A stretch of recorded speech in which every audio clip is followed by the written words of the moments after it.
Bienvenue dans cette toute nouvelle vidéo de la Bourse Sinclair. Aujourd'hui, on parle de diamant. Faut-il investir dans le diamant? Petite parenthèse, comme chaque fois, l'investissement, on part pour 5, 10, 20 ans. C'est sur du très long terme. Comme chaque fois, avant de commencer, n'hésitez pas à me faire part de vos remarques, de vos commentaires, de vos questions, juste en dessous, là, dans la barre des commentaires.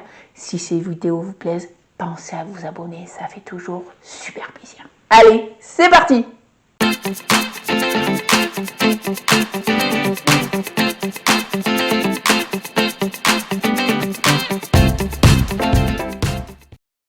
Faut-il investir dans le diamant? Oui, l'investissement dans le diamant existe. Est-ce que pour autant il faut investir dedans?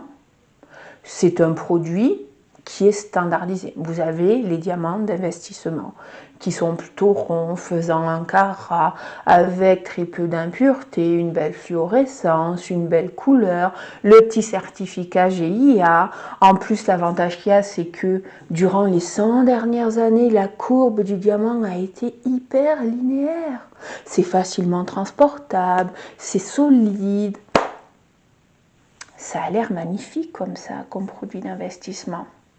Mais, car il y a un mais, une courbe linéaire durant les 100 dernières années, une cotation linéaire, c'est déjà un petit peu surprenant. Car lorsqu'un produit est coté, il y a des phases de boom, où tout le monde le veut, où ça monte, et des phases quand il y a des rétractions de l'économie, où pouf, ça coupe, ça baisse. Pas sur le diamant. Pourquoi ça? On va parler des fondamentaux du diamant. On va faire un petit peu d'histoire et on va voir que bien des choses se cachent sous le diamant investissement. Donc passons aux fondamentaux. Un diamant, c'est quoi? C'est une pierre précieuse. On a 4 pierres précieuses: rubis, émeraude, saphir et diamant. Jusque-là, rien d'exceptionnel. Ce qui fait que ces pierres sont précieuses, c'est qu'on ne les trouve pas en grande quantité.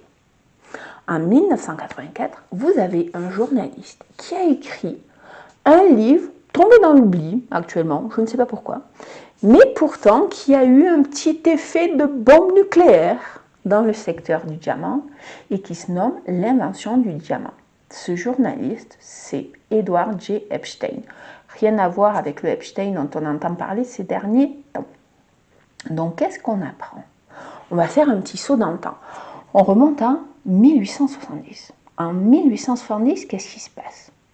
Découverte en Afrique du Sud d'une mine. Mais d'une mine, attention, the mine of diamond. C'est-à-dire qu'il y avait tellement de diamants que ce produit aurait dû être classé normalement en pierre semi-précieuse. Pourquoi cela n'a-t-il pas eu lieu? 1888, un cartel se crée. Ce cartel s'appelle les De Beers, rien à voir avec la bière, et a pour vocation à gérer le stock de diamants pour pas qu'il y en ait trop, pour essayer de garder le business vivant. Ils détiennent 90% du marché du diamant. On est face donc à un marché monopolistique. Monopole dans les mains du privé, c'est jamais bon signe.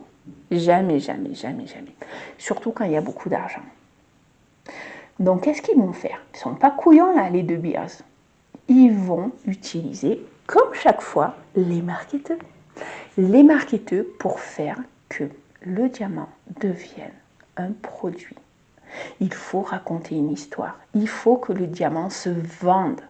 Qu'est-ce qu'on va raconter? On va utiliser l'amour.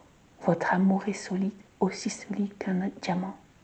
Voilà comment on va lancer le diamant en tant que produit.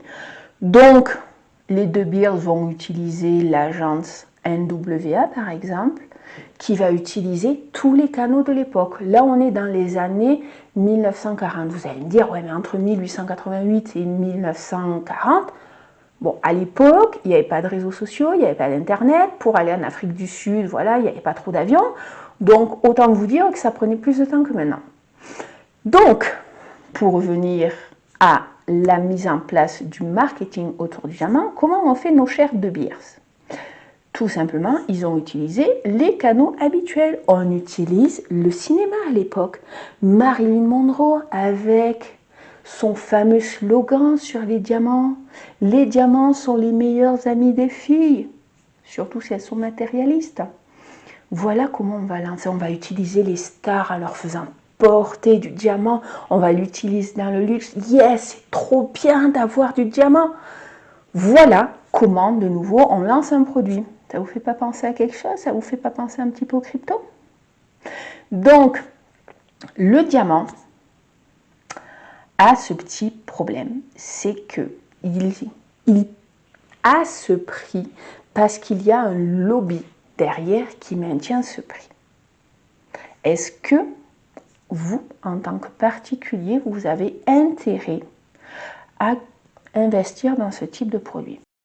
Donc, faut-il investir dans le diamant ou pas? Déjà, fondamentalement, on voit que c'est le lobby de Beers qui maintient ça. Mais qui est derrière ce lobby? Quel pays soutient ce lobby? Il faut garder à l'esprit que économie et politique travaillent main dans la main. Les deux ont besoin de l'un et de l'autre. Le troisième, c'est la force de travail, c'est l'humain.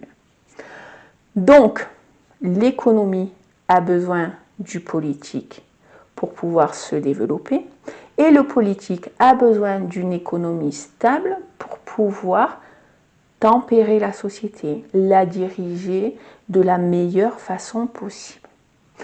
Donc, derrière ces deux bières, quels sont les pays qui s'y cachent? Dans un premier temps, ça a été l'Empire anglais. Puis, ça a été remplacé par son cousin, mais c'est les mêmes, l'Empire américain. Donc, l'Empire américain, l'impérialisme américain a un petit peu du plomb dans l'aile. On est en train de voir vaciller notre génération. Nous allons voir vaciller cet empire. Pourquoi? Tout simplement parce qu'il ne va plus avoir le monopole. Vous avez d'autres pays qui sont en train de se réveiller. La Chine est bien réveillée. La Russie est également réveillée. Vous avez les BRICS qui sont en train de s'organiser. Je pourrais parler de l'UE, mais bon, l'UE, on sait très bien que c'est la marionnette des Américains. Bon. Donc, un pays qui a du plomb dans l'aile va avoir du mal peut-être à continuer à soutenir ce lobby. Le diamant sera-t-il encore intéressant dans 10, 20 ans? Je ne sais pas. Lorsqu'un empire s'écroule, ça ne s'écroule pas en un an. Ça prend plusieurs années, voire dizaines d'années. Donc, est-il judicieux d'investir dans le diamant aujourd'hui, en 2022? Je ne sais pas. Personnellement, je me tiens à l'écart. Fondamentalement, on n'est pas face à une pierre précieuse. On est, même si ce n'est pas officiel, sur la pierre semi-précieuse. Son prix est maintenu par un lobby qui a du plomb dans l'aile. Donc, ça fait beaucoup de choses. Bon, après, vous pouvez me dire, oui, mais il y a les nouvelles batteries qui sont déjà bien avancées, qui travaillent avec du diamant et des déchets radioactifs, qui ont cette possibilité de tenir plus de 2000 ans et de garder les mêmes fonctionnalités. Ok, ça maintiendra peut-être le prix, mais et encore, à voir. Donc, faut-il investir dans le diamant? Ce qui est sûr, c'est que les banques ont des stocks d'or, pas de diamants. Sur ce, je vous dis à la semaine prochaine pour une nouvelle vidéo de la Bourse en clair. Ciao, ciao!